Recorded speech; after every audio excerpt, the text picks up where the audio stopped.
Next question में हमें एक रिलेशन गिवन है आर और उसके अंदर हमें एलिमेंट गिवन है 1, 2, 1 और हमें एक सेट गिवन है ए जिसके अंदर 3 एलिमेंट है 1, 2 एंड 3 और हमें बताना है कि ये रिलेशन आर रिफ्लेक्सिव सिमेट्रिक या ट्रांजिटिव है सेट ए के अंदर। देखिए अभी तक हमने जितने क्वेश्चन सॉल्व किए हैं उसके अंदर हमें रिलेशन कुछ इस टाइप से गिवन होता था R equals to x comma y such that x is less than y या फिर कुछ भी, मतलब हमें एक्स कॉमा वाई गिवन होता था रिलेशन के फॉर्म में। इस फॉर्म को हम बोलते हैं सेट बिल्डर फॉर्म। बट अभी इस क्वेश्चन के अंदर हमें जो रिलेशन गिवन है वो उसके अंदर हमें डायरेक्टली एलिमेंट गिवन है, जैसे कि 1, 2 और 2, 1। इस फॉर्म को हम बोलते हैं रूस्टर फॉर्म। तो पिछले क्वेश्चन में हम क्या करते थे, हमें ऐसे रिलेशन गिवन होता था और हम एक एक करके उसके एलिमेंट निकालते थे, फिर हम चेक करते थे कि जो रिलेशन है वो सेट ए के अंदर रिफ्लेक्सिव सिमेट्रिक या ट्रांजिटिव है या नहीं। अब हमें रिलेशन नहीं गिवन, हमें डायरेक्ट एलिमेंट गिवन है, तो हमें एलिमेंट निकालने की जरूरत नहीं है। ओके, तो हम स्टार्ट करते हैं अपना क्वेश्चन।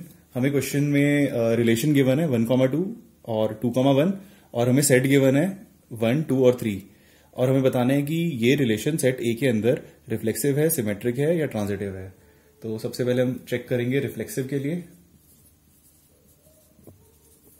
रिफ्लेक्सिव की क्या कंडीशन होती है? रिफ्लेक्सिव के लिए x, x should belong to r। अब अभी तक हम इतना कर रहे थे ना, x, x should belong to r। अब इसके आगे एक और चीज हम लिखेंगे, for all x belongs to a। ये कंप्लीट स्टेटमेंट होता है। अभी तक मैं आपको इतना बता रहा था ताकि समझने में आसानी हो। अब आप ये पूरी स्टेटमेंट समझ सकते हो क्योंकि हमने काफी सारे क्वेश्चन कर लिए हैं। इस स्टेटमेंट को हम एक बार फिर से अच्छे से समझते हैं। x, x belongs to r। इस सिंबल का मतलब होता है बिलोंग्स टू,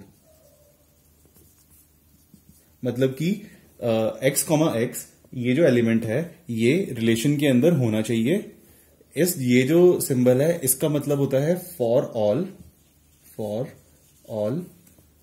फिर again for all x belongs to a, मतलब कि x belongs to, for all x belongs to a। इसका मतलब है कि जैसे x a के अंदर के सारे एलिमेंट, जैसे कि a के अंदर एलिमेंट है 1, 2 और 3, तो फिर अगर रिफ्लेक्सिव होने के लिए 1, 1 भी r को बिलोंग करना चाहिए, 2, 2 भी r को बिलोंग करना चाहिए, 3, 3 भी r को बिलोंग करना चाहिए। तो ये जो बड़ा सा स्टेटमेंट लिखा हुआ है इसका यही मतलब है कि x, x should belong to r for all x belongs to a, मतलब कि 1, 2 और 3 तीनों के लिए x, x बिलोंग करना चाहिए रिलेशन को। ठीक है, तो अब हम चेक करते हैं कि ये जो रिलेशन है ये रिफ्लेक्सिव है या नहीं। तो क्लियरली हमें दिख रहा है आर देख के कि ये रिलेशन रिफ्लेक्सिव नहीं है। क्यों? क्योंकि इस रिलेशन के अंदर 1, क्योंकि इस रिलेशन के अंदर 1, 1 नहीं है, 2, 2 नहीं है और 3, 3 नहीं है। क्योंकि ये तीनों आर को बिलोंग नहीं करते हैं, इसलिए ये रिलेशन रिफ्लेक्सिव नहीं है। तो हम लिखेंगे बिकॉज 1, 1 ये सिंबल होता है, इसका मतलब होता है बिकॉज, और ये सिंबल होता है इसका मतलब होता है देयरफॉर। ओके, तो हम लिखेंगे because 1, 1 does not belongs to R, therefore R is not reflexive.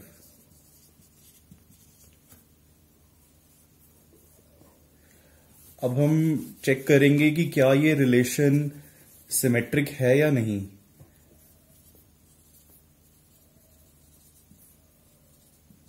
Symmetric की क्या कंडीशन होती है कि अगर उस रिलेशन के अंदर x, y है तो फिर उस रिलेशन के अंदर y, x भी होना चाहिए।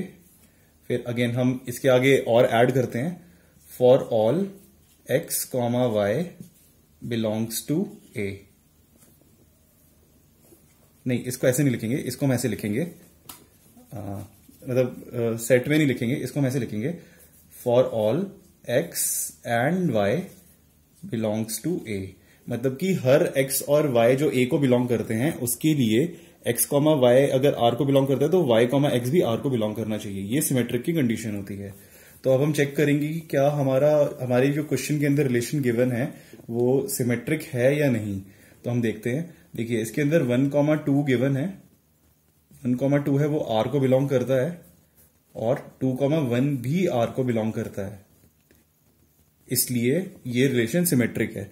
अब इसके अंदर बस हमें ये दो एलिमेंट ही गिवन है। अगर यहां पर 1,3 होता और 3,1 नहीं होता तो फिर ये रिलेशन सिमेट्रिक नहीं होता। मतलब अगर यहां पे 1,3 है, ठीक है, ये R को बिलोंग कर रहा है, बट 3,1 R को बिलोंग नहीं कर रहा है, तो फिर ये रिलेशन सिमेट्रिक नहीं होता। बट इसके अंदर ऐसा कुछ केस है ही नहीं, इसके अंदर 1,3 है ही नहीं, इसके अंदर सिर्फ 1,2 है और उसके कॉरेस्पॉन्डिंग 2,1 भी है, इसलिए ये रिलेशन सिमेट्रिक है। क्यों? क्योंकि 1,2 भी R को बिलोंग करता है और 2,1 भी R को बिलोंग करता है।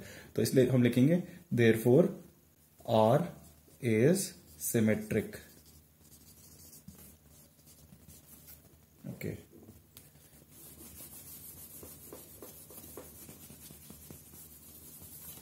अब हम चेक करेंगे कि क्या ये रिलेशन ट्रांजिटिव है।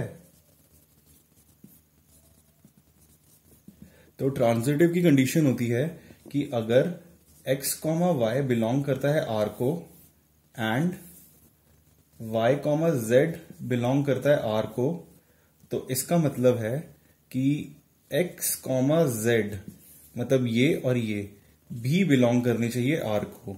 अगर ये दोनों R को बिलोंग करते हैं, x, y और y, z R को बिलोंग करते हैं, बट x, z R को बिलोंग नहीं करता है, तो फिर रिलेशन ट्रांजिटिव नहीं होगा। ठीक है, तो हम चेक करते हैं कि क्या ये रिलेशन ट्रांजिटिव है। तो चेक करेंगे हम ये एलिमेंट देखकर।